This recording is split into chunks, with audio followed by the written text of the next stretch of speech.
Good night, dear mates and tutor. My name is Catherine Lizana Alvarez. This is Unit 3, Step 4, Understand ET Negotiations.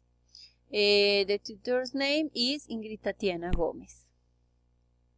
This is the problem 3, the problem faced by the companies to negotiate biotechnological products. The causes are, there are only a few companies that develop biotechnological products in the country. Another cause of this problem is poor government investment in research, technology development, and innovation issues.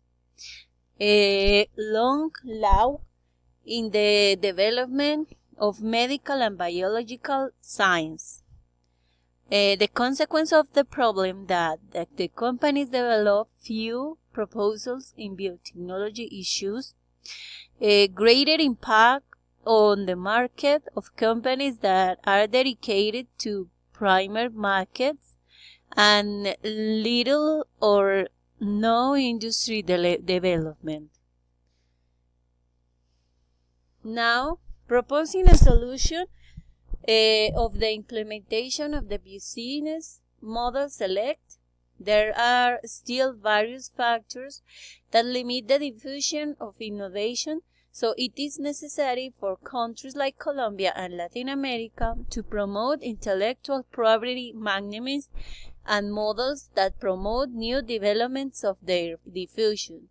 The protection of the intellectual property must function as an engine of innovation and not as an obstacle to national development.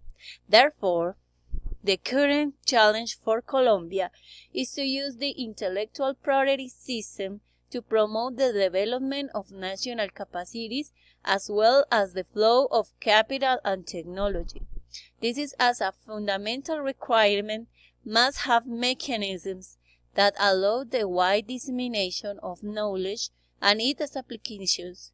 To achieve this, the modern legal framework in an integrated intellectual property with all the figures into a national strategy that seeks in the competitiveness of biotechnology, which implies the responsibility use of that its benefits reach local companies, agricultural procedures with a fewer resources and to the customer.